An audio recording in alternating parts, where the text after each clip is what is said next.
What's going on, guys? I'm Sam from Tuned Auto, and today we're going to be installing the GTS style taillights in a BMW M4. You can pick up a set of these on our website. I'll put a link to the actual product in the description. These fit all 4 Series BMW models in the F series, so the F32, F82, pre-LCI, and LCI models, so you don't have to worry about compatibility then. Other than that, we're gonna go in through an unboxing. I'll give you some close-ups so you can really see the detail in these tail lights, as well as I'll go through all the functionality of the lights, brake lights, reverse lights, blinkers, so you can kind of see how these function and what they look like.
First thing we want to do is remove this plastic cover. It's held in by a plastic flathead screw, and then you can just kind of pull it straight up and out.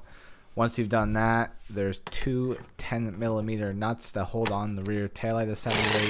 Use a wrench, take these off, and then we can start removing the taillight.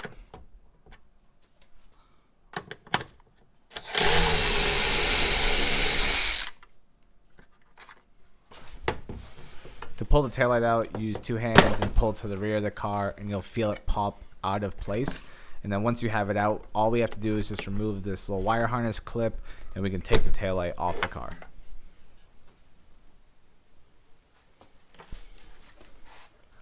With the taillight out of the way, this is a great opportunity to clean inside the housing. There's a little bit of buildup of dirt just from over time. I mean, this car is 7 years old now, so just get a rag, whatever cleaner you have on hand, and just kind of wipe everything down. So in this case, this is not a convertible, so we will remove this top strip. This is not necessary, so you can just take that off and toss it to the side. With the headlight out of the way, now we need to work on getting the cables run. To do this, we have to just pull up this weather strip, because we're going to run one of the wires through behind the inner trunk liner and up through the little hole that goes up into the arm that holds the trunk itself.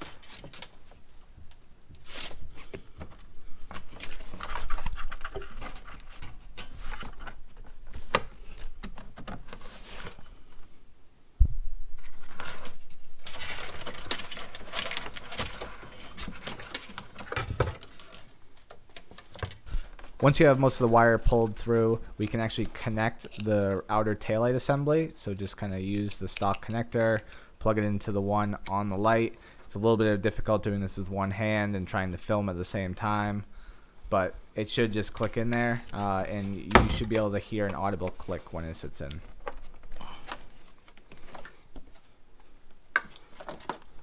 Once you have the wire harness connected, you are ready to install the taillight. So it may take a little bit of finesse to get this in. In my case, again, filming, the camera's in the way. I had to move to the outside, but you'll feel it pop. There is a little nub on the taillight that fits into the outer hole in the body.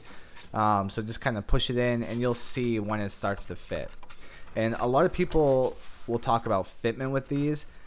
What the big thing is these two little adjusters right here. So what I usually do is I'll put the taillight in a spot where it looks good to me, and then I'll use these adjusters and work them towards the body of the car so that they're touching the body of the car where I feel like the taillight needs to sit in respective to the rear bumper and the rear little lip on the trunk itself. So again, adjust these, use these little spinners to adjust it to make the taillight fit however you see fit.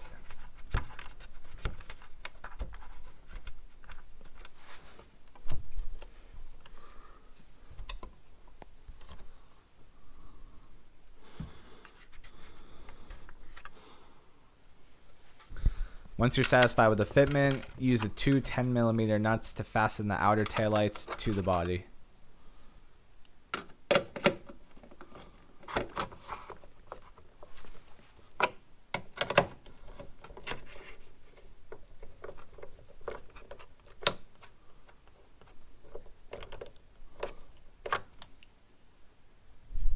So there's two tabs that hold on these plastic covers for the trunk arms. You can either use a trim tool like I'm using here, or a flathead. Just kind of pop them up and then the whole thing will pull right off.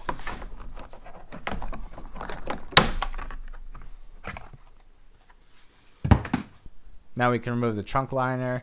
There is these 6 screw fasteners. They're kind of a pain to work with. I'm pointing them out here in the video where they're located. In my case, I use this little trim puller and a screwdriver kind of in combination, because trying to take them out with just a regular Phillips, it's like every time I would loosen it, it would slide itself right back in and I'd be back to square one.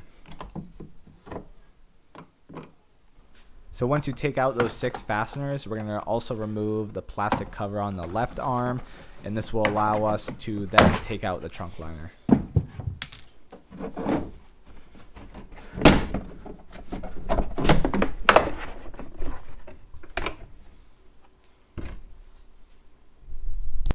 So once we have the liner out of the way, there's one 8mm nut that holds in the inner taillight assembly.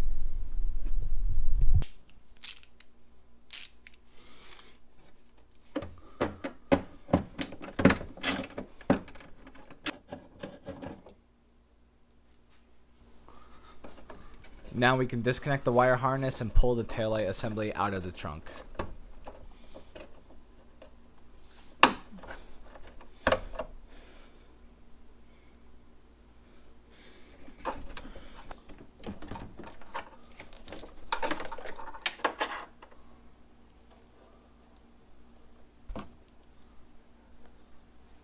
So just like the outer lights, we're going to clean the trunk up here, and then we're going to reinstall the new inner assemblies.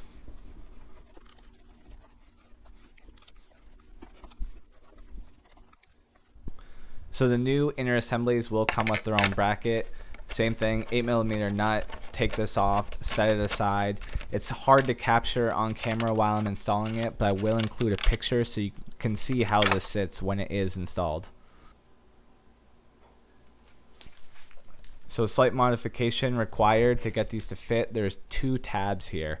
First and the second one. You have to remove these on all of these aftermarket GTS taillights for these to sit nice and flush on the trunk. So here's a quick snapshot on how the bracket holds the inner taillight assembly onto the frame of the trunk.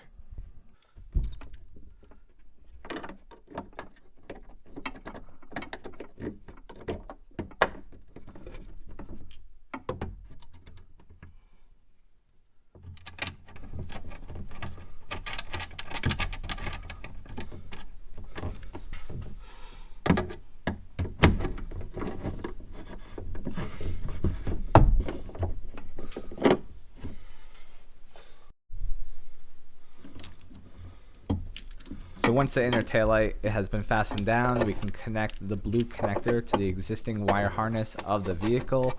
We are then going to take the yellow and red cable that we threaded through in the beginning of the video and plug it into the harness for the inner taillights. The reason why these have to be connected is because they have a startup animation, so they both need to kind of talk to each other to say where they are in, again, that startup sequence. So both of these modules have tape pre-installed on them, so you just want to use that to stick them to the underside of the trunk. So once you stick these on, you can do the same exact steps for the other side, and then we're ready to put everything back together. You can reinstall the weather strip, run the wires up kind of parallel with it. The one thing I want to note here is when you close the trunk, this red line is supposed to represent the arm swinging into the body of the trunk, and the yellow line is supposed to represent those yellow and red cables we ran in the beginning. So you would need to picture when you close the trunk, you need to make sure that you have enough slack on those lines so you can close the trunk. As that arm lowers itself into the body, you don't want it to pull on the wires coming from the taillight itself. So what I did was I bundled the excess wires together and ran the wire up the existing harness and just used zip ties to fasten it in place. Again, close the trunk, see how it fits. You might have to play around with this and just get everything to fit nicely. So once you have the wires all tucked in a nice spot, you can reinstall this plastic cover. Again, it slides in and you have one plastic flathead that fastens it right here up at the top. And all you need to do is follow the same exact instructions for the left side and then reinstall the trunk liner and the plastic covers for the trunk arms, and you are good to go.